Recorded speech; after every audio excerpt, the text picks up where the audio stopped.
Oxford Group, the largest Brazilian consulting firm in the United States for over 40 years, presents Economy and You, brought to you by Life. Ferreira Araujo Law, 3 decades of experience in immigration in the United States. Good evening, dear listeners.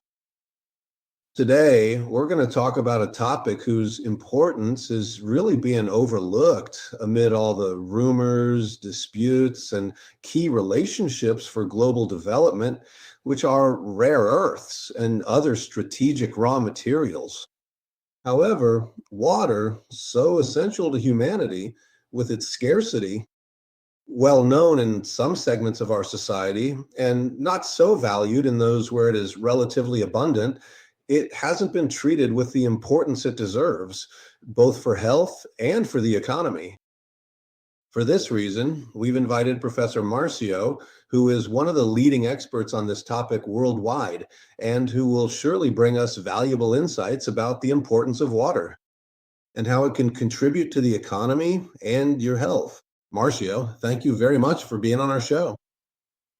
Privilege is mine, Carlos. Thank you very much. It's an honor to be here with you, speaking to such distinguished business people. Marcio Gonzalez, water is a scarce resource, like many others for humanity, but people often don't realize it. What is the real availability of water in this world we live in? The earth is blue, but it's not drinkable. So about 97% of the water on our planet is salty. And of that fresh water, those 3%, only a small fraction is actually available and accessible. The problem isn't quality, it's access. It's not quantity. The problem isn't quantity, it's access, it's quality, and it's the management of this resource. The water we have available today has become a global strategic asset. Now, you touched on an important point. It's a global strategic asset. How's it distributed? Where is it abundant? Where is it plentiful? And where is it lacking? Great question. The distribution is extremely unequal. So in the Americas, which we have here to my right, there's a high concentration of water volume per inhabitant, while Asia, Africa, and Oceania face significant water stress. So the challenge isn't just scarcity, as I mentioned earlier, it's management, it's infrastructure and access. Let's start with the United States, which is where our program originated. What is the water situation like here in the United States? You, as a global scholar, is there plenty of water here? Or is it lacking? Do you have any tips about the United States and the importance of water here, please? The United States is among the 5 countries with the greatest availability of drinking water. There's a lot of water, a lot of groundwater. It's just poorly distributed. So in regions like the Great Lakes, you'll find water in abundance, while in the West, you struggle with scarcity.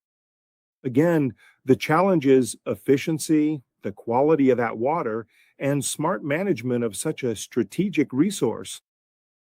You have to get into the topic of water quality, which is a really important issue, right?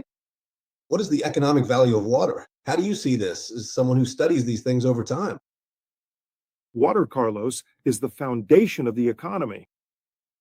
First of all, because we, as human beings, can't function without water. We can't stay healthy enough to go to work, and we can't make proper neural connections. So it's essential for agriculture, for industry, energy production. Much of the planet's energy matrix comes from the movement of this fresh water. It's essential for food production, for agribusiness worldwide, and for the global food industry. So without water, there is no growth. We can clearly see that in regions of the world where there's greater water availability, there's growth and prosperity. Regions where water is scarce will have a much harder time prospering. So water isn't a cost, it's strategic infrastructure and it's power. Economic Last Tuesday, we had the former Minister of Mines and Energy of Brazil, Bento Albuquerque, on the show. And he told us that the world won't be able to survive without energy. And to illustrate this, he gave us a figure that was important, relevant, and even a bit alarming. He said that soon the world could come to a halt if we don't speed up the process of generating energy using every possible source. These days, people don't talk about the essence of water. And remembering when we were kids, we always heard that no one could live without water. Now, people say no one can live without energy, but without energy, we can still live. But without water, apparently not, right, Marcio?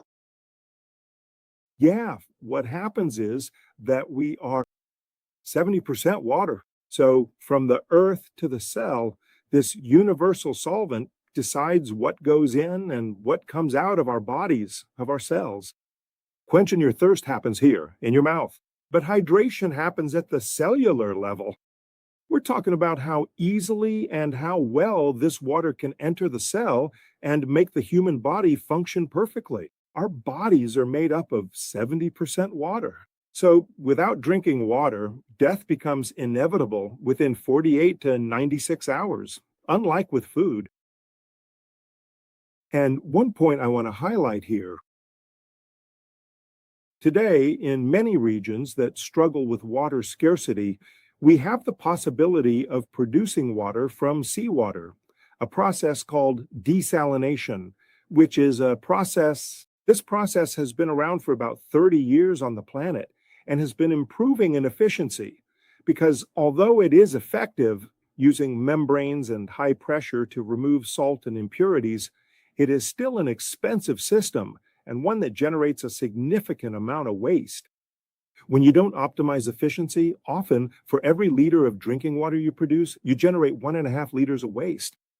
This water has an excess concentration of salts, and you need to manage this waste so as not to cause any kind of imbalance. So it's an expensive system, it's a system with environmental concerns, and it consumes a lot of energy. It's a solution, but it's not the only one. I think there are other alternatives coming up. So You're giving us two important points here. First, this waste. Countries, especially where a lack of water in the Middle East in particular, desalation's been the solution. And even in the Caribbean islands, it's the same thing, right? You pointed out two things: the energy cost to produce this water, and of course, the waste. Can you go into a bit more detail about these two sources of water problems? yeah, this is a very specific problem when it comes to producing drinking water from seawater. So, the vast majority of technologies available at scale are expensive technologies. In other words, the investment in assets, I'll put it this way, in meters or kilometers of membrane surface to operate at extremely high pressure and separate by osmotic pressure difference. That's one of the barriers then. Desalination plants are very expensive investments. And with the technology still used today on a large scale, as I mentioned earlier, to produce 1 liter of this potable desalinated water, you often generate another liter or even 1.5 liters of water with a very high salt concentration. So you can't just take this highly concentrated water and dump it back into the ocean because you could start causing an imbalance in the salinity of that region. This compromises the marine fauna and flora. So it's important that the desalination plant manages and treats this water resource so it can be returned to the sea from where it was taken. Today, we already study some technologies that are a bit more efficient and perform a pre-treatment. This way, the water reaches the reverse osmosis process with a slightly lower amount of salts. So you gradually dispose of part of this solution in order to balance the salinity of the water you're returning. And most importantly, working with a 70-30 ratio, meaning that for every liter of salt water treated, you get 70% thank you. or 700 milliliters of that is drinkable water, and only 300 milliliters discarded according to protocol in a way that it can safely return to nature. Two questions about that. Those 30% that are returned, can they be turned into an economic asset using the salt for regular mineral use for our human or animal consumption? Or does it have to be returned to the sea? For human consumption, no. For animal consumption, also no. But you can, yes, use it for sea salt production. So you can use the evaporation process to produce sea salt from this concentrated water. And it's actually even easier to do so. And you can use this water as reclaimed water. So this reclaimed water, it'll be mixed with other water and other waste and sent to a treatment plant. So it's water for general use in houses, apartments, and buildings. So you can still make use of this resource. Now you leave us once again with another concern. Very well. When water is reused, maybe it goes to the garden, maybe it goes to the house. It'll probably cause a lot of plumbing problems in terms of pipe deterioration still, especially those made, let's say, of iron or any material that's not plastic. And then comes the part about water for human consumption. So again, two questions. First, how much does this deteriorate the system? And the most important question I want to focus on with you, the water we drink, that comes from the streets. Here in the United States, we even have an annual contest for the best water. Each municipality takes part in it. In Brazil, I don't know how that works. This water that we consume, the second question, the first is about the interaction with the water distribution system. But anyway, this water comes to us for drinking. Some water comes to us for drinking. What is this water like, Marcio? The first question, if it goes through efficient desalination processes, this desalinated water will corrode the pipes much less than that concentrated residual water because its salinity will be greatly reduced. So, with desalinated water, we won't have major problems transporting it. That other 1.5 liters with the old technology or 30% with current one, you might have problems with iron pipes. So if you're gonna need to prioritize new installations, use stainless steel piping, which is more expensive, or PVC piping, which won't be affected by these salts, by this slightly higher concentration of sea salts, okay? To answer your first question, regarding the second question, which is about access to water from the tap, let's call it that, the water that comes to us through the utility company is undeniably a huge advancement. So just imagine that humanity, years ago, used to walk miles and miles in search of water. We have records of this in human history. So today, the fact that we have potable water available in our homes is undeniably not just a sign of economic progress, but also a factor of health and well-being for the population. What we need to discuss more and more are microcontaminations. So, according to recent UN reports, about 84% of the planet's natural water sources contain microcontaminants. What are these microcontaminants? They are hormones, pesticides, they are heavy metals, and microplastics. So these contaminants, which are at the molecular level, are very difficult to remove from water. So you would need to do a specific treatment to remove these microcontaminants, and especially after this removal, after ensuring food safety, treat the water with raw volcanic minerals, if possible in bioequivalence. With that, you turn tap water from just natural water into functional water, water that actually benefits you, not just to quench your thirst, but to support your hydration at the cellular level, truly transforming your health. That is the challenge of the next century, and it's what we will all be working on, so that we can make use of every natural source ultra purify that source and enhance it, improve it to take care of our health and organic performance. At this point, we see a whole series of, I don't know if they're facts, controversies, or just narratives regarding the concerns people should have. They sell it here in the United States. Water purifier, which costs a fortune, maybe tens of thousands of dollars for you to install a purification system in your home. On the other hand, there's the risk that people talk about very clearly, that when you go to the store and buy these so-called purified waters, they already naturally contain plastic residue because of the heat and the packaging contamination. Talk a little about that, Marcio. I think your question, Carla, is very much related to why we should drink water, better water. So I put it this way. There are 4 reasons or 4 steps for why we should look for better water to drink. The first, as I mentioned earlier, is a matter of food safety. We really need to have safe water, ultra purified water, water that obviously, besides being free from microorganisms or coarse contaminants, is also free from hormones, pesticides, heavy metals, and microplastics. So that's it. I think that's the first point. The second point is that for this water to do more than just quench your thirst and actually promote hydration in your body, it needs to have electrical conductivity. For the same reason that when we end up in a hospital, they don't put water in our veins, they give us a solution, saline solution. Because pure water or mineral water or tap water, any of them, aren't allowed to enter the cell. If we inject water directly into the vein, we die.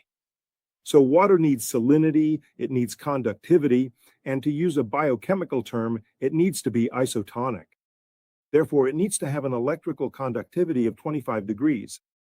A minimum of 300 micrometers per centimeter. She needs to be above that level in order to be authorized to enter the cell. When you adjust this conductivity and add volcanic minerals, raw, essential, without any chemical additives, you can get into the cell and deliver to the mitochondria, to those intracellular organelles, metals and minerals that are vital for their function. And if it's treated with hydrogen, ozone, or a magnetic field, it can even remove acidic waste from metabolism. So I think first, food safety, as I mentioned earlier. Second, the addition of these essential volcanic minerals. Third, hydrogen, ozone, and the magnetic field are fundamental. And fourth and last, what you mentioned. It's no use at all. You produce a high-quality, functional water, and then put it in a PET bottle or a can or a little plastic cup. Those made of polypropylene. Why? Because both terephthalate and polypropylene, as well as polypholene derived from petroleum, are plastics that, once exposed to light and heat, will release chemicals into that liquid. So they'll release phthalates, they'll release bisphenols into that liquid, or in the case of cans, they'll release the varnish, which will end up poisoning us. These are substances our bodies don't know what to do with. So they either end up in our thyroid or in our liver. We probably won't die from this, but we need to be aware that we're ingesting harmful, abnormal, and unnecessary chemicals for our bodies, which can have bad consequences. So I would break it down into these 4 stages, and I think that's what's going to shape the next century. This care, this understanding that we can transform our health through water. If we have ultra-purified water with minerals, with this treatment, and in safe packaging so it can reach every corner of our planet competitively and widely, we will surely have a healthier humanity and the possibility to live and thrive. Marcio, since complaining isn't a solution, is it? I'm going to ask for a short break, and I want to come back right after to look at the solutions. For over 20 years, the Life Ferreira de Araujo law firm has been providing high-quality, customized services for professionals, entrepreneurs, and investors coming to the United States. They also represent companies with excellence, employing foreign workers on a temporary or permanent basis. We understand that each client's case is unique and requires a specific approach. We maintain clear and direct communication with our clients.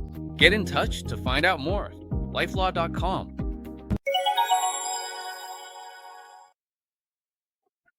Well, we're back now after a lesson from Marcio Gonçalves about water. And let's see if he can tell us, first of all, why, Marcio, did you start searching for a solution for humanity, for Brazil in particular, and for Rio de Janeiro when it comes to water, with all your knowledge about water? Carlos is first for a personal reason.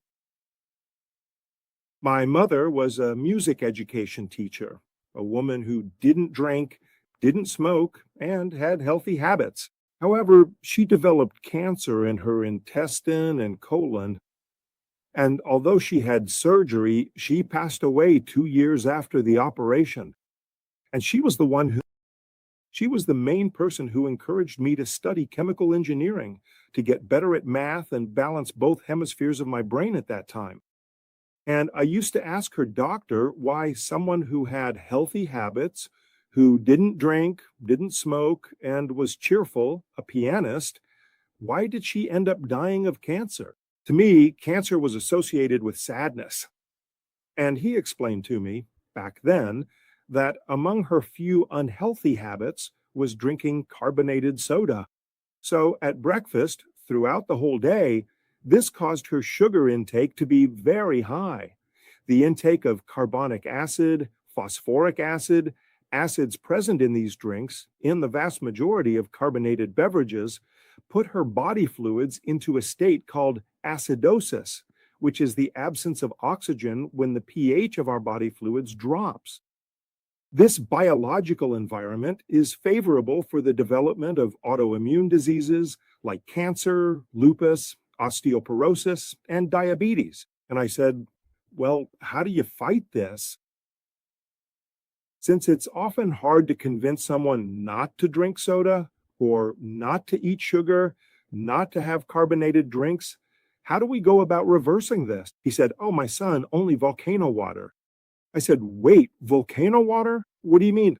No, when water comes from volcanic soil, it contains essential minerals. And then everything changes because the pH is more alkaline, it's isotonic, it has essential minerals, it can get into the cell, it can reverse or contain these negative effects from these drinks and other foods, alcoholic beverages, and so on. And that inspired me. So, water.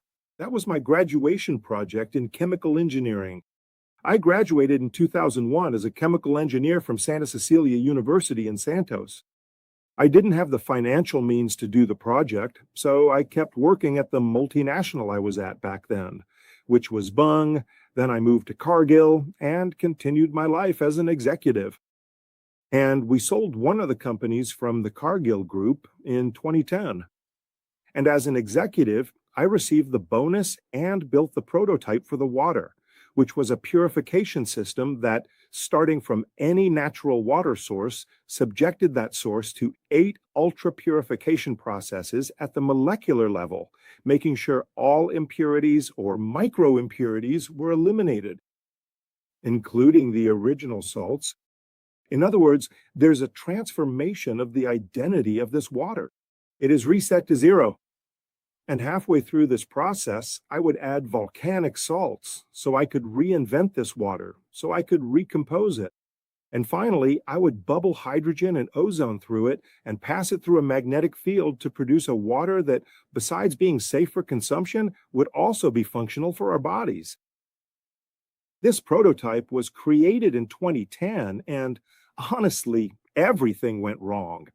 In other words, as a prototype, it didn't work. So I kept insisting on adjusting this process until 2016, when it finally reached the point I wanted. A compact process capable of producing water at a super competitive cost that could reach the whole planet and transform lives, which is my purpose as a Christian, in addition to preserving our planet. You brought up several points that we need to dig a little deeper into. Sorry to squeeze a bit more out of your knowledge and experience. First of all, this water that you're going to transform, can it be any kind, even the kind that comes From, the street? yes, it can be any kind. It can be rainwater, river water, lake water, seawater, groundwater, mineral water, or water from the utility company. Especially whichever source is most abundant and cost effective, wherever you can get it. The authorization, the so called water rights for that collection, as long as it doesn't cause any kind of imbalance to the area.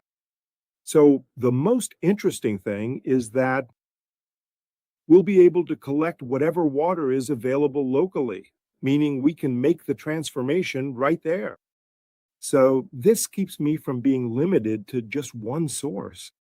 For example, if I have really good water in Hawaii or in Fiji or in the European Alps, and I produce it there and then have to distribute it to the whole world, I run into some serious problems.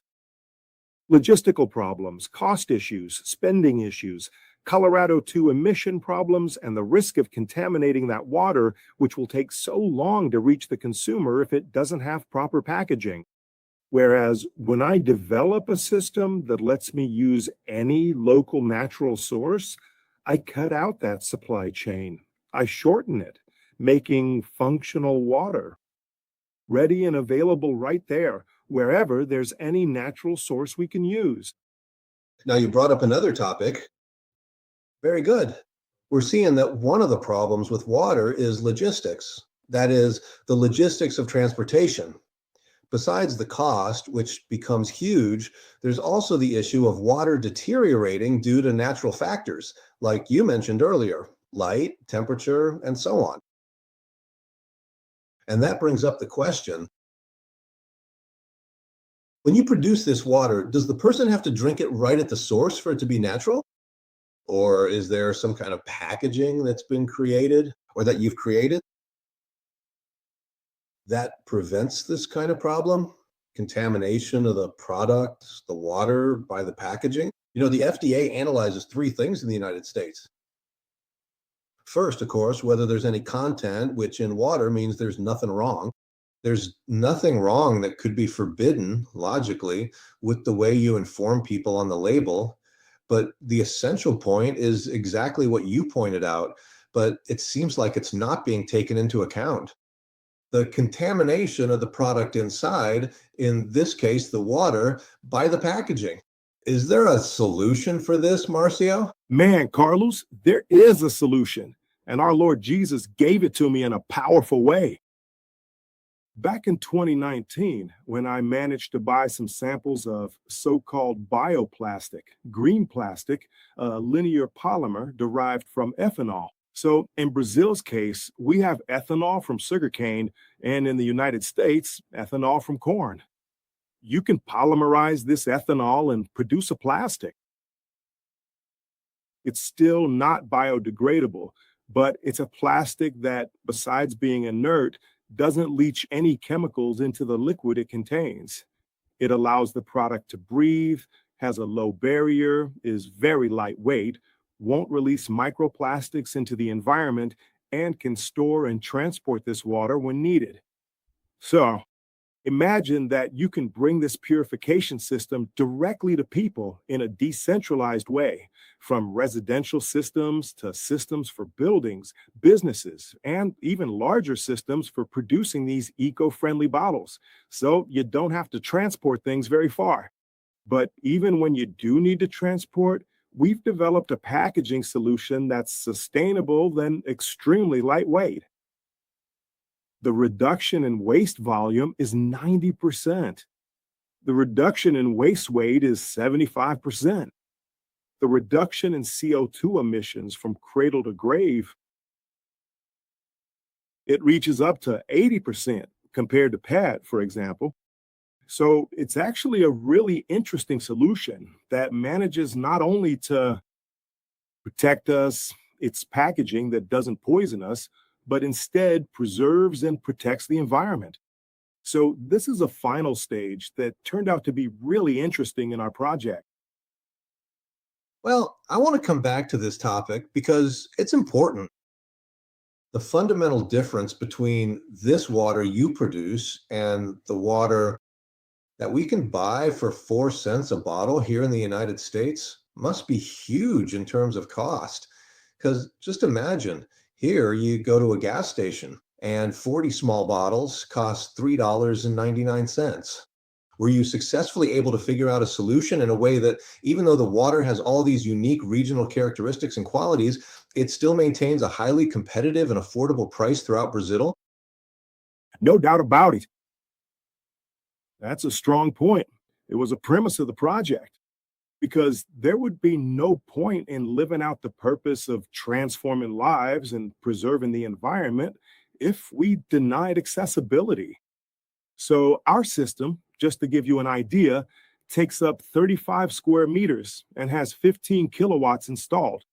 6 people working to produce 2,000 liters per hour of functional water. So this makes our products exceptionally affordable and budget friendly for all our customers. We're talking about the actual per unit costs and overall expenses that are down in the second decimal place, which essentially means we are looking at mere fractions of a cent for every single use. So it's very affordable for us to be able to get onto a supermarket shelf when the time comes, respecting the margin that the supermarket needs to survive and still coming in cheaper, more competitive than the waters currently available, especially those in PET bottles on the market today. So the pillars of our business are people's health, organic performance, sustainability, and accessibility, or social development.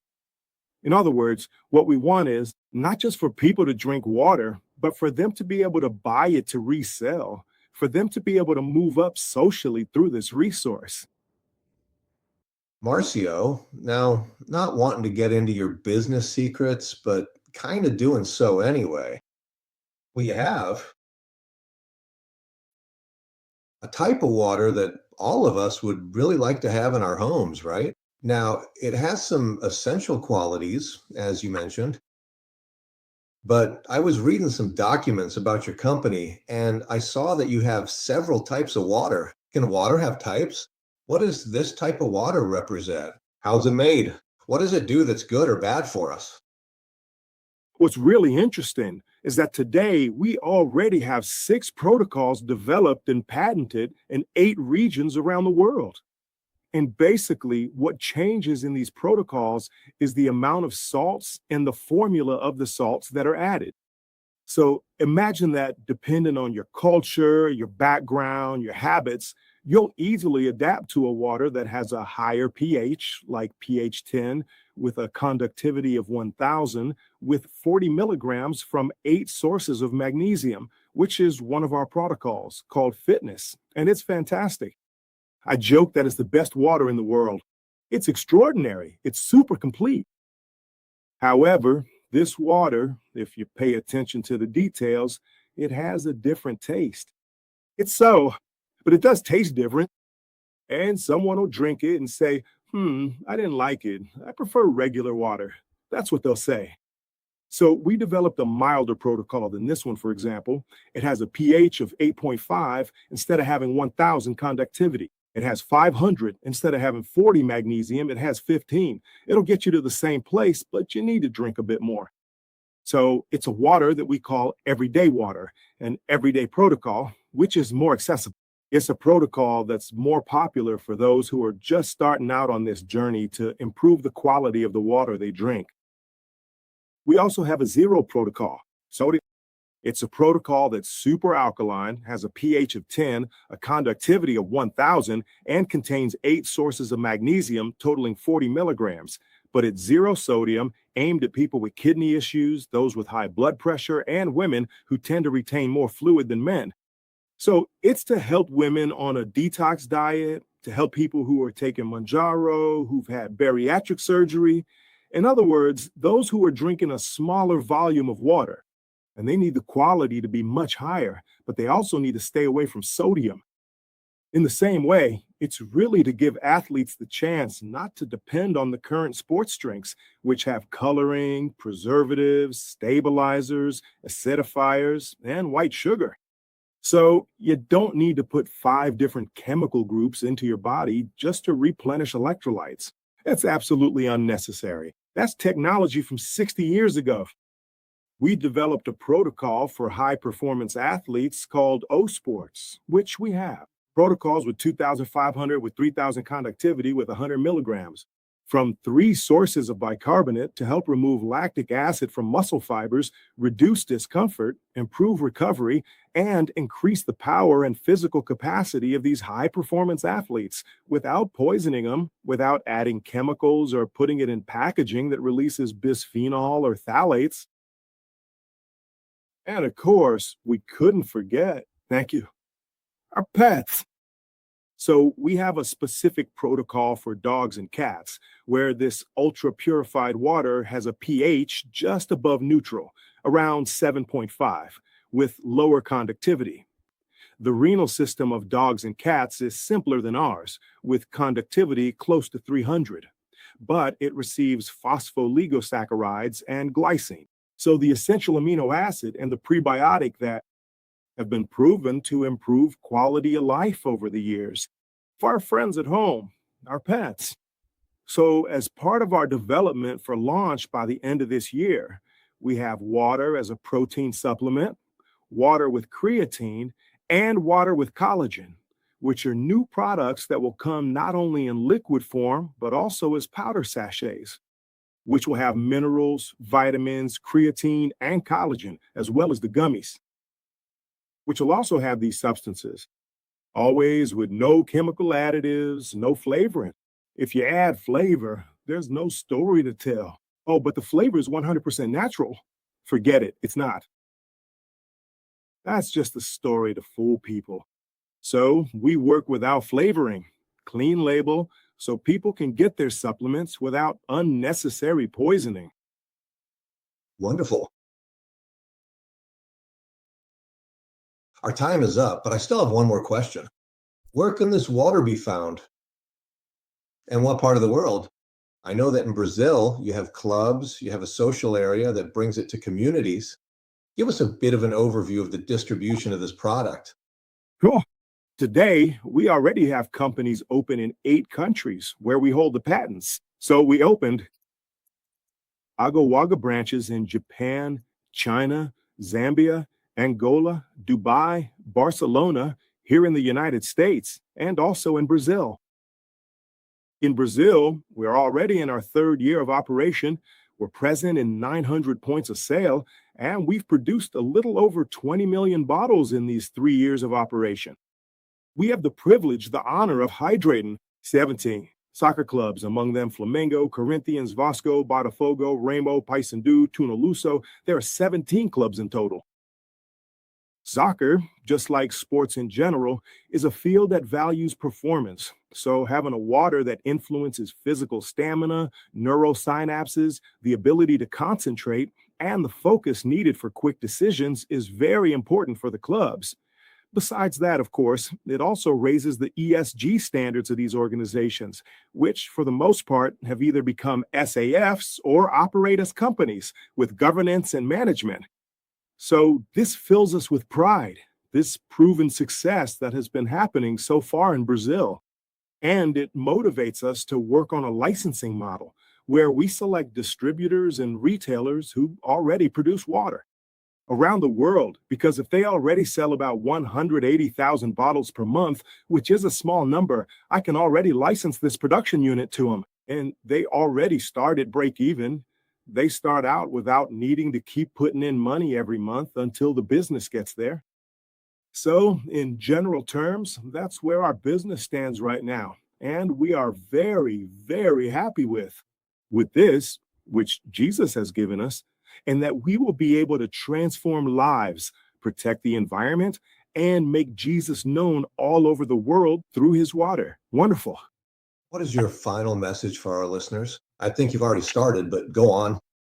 I think that as a final message for all the entrepreneurs listening to us today, I really want to leave you with 3 very important points.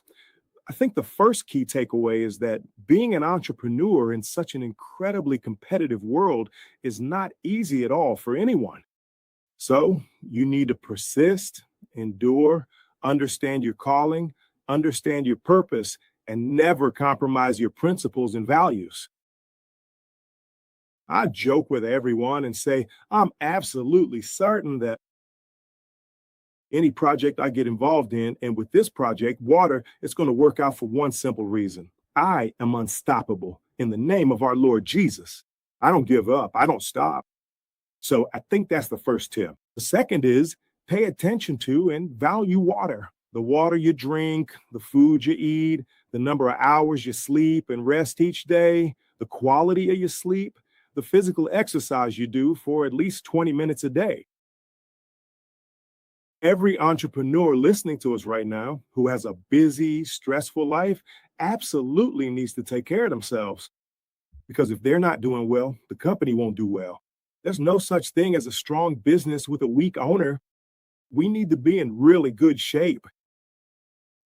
Taking care of our health as entrepreneurs is essential. It's a strategic issue for the business. The third and final tip is give your life to Jesus, and everything will change. From the moment you follow the word, you understand that you take the first step and Jesus lays down the path. Trust. Wonderful. Thank you so much, Marcio. Thank you. To you. Carlos, thank you for the lesson you gave me about the importance of water. We hope to have your product here in the United States soon. Thank you. Congratulations on the transformative movement you lead, that Oxford leads, and Brazil and the United States and all over the world. You change lives, and that purpose brings us together. Wonderful. Well, dear listeners, today we had the opportunity to hear a successful entrepreneur talk about something so important, maybe even more important than energy for human survival and quality of life. Stay tuned because we'll have an excellent show next Tuesday, shedding light on tax issues for those investing in the United States. What does that have to do with our finances, with the Brazilian tax man? Good night to everyone. Rest up and drink some water. That'll improve your quality of life. Good night.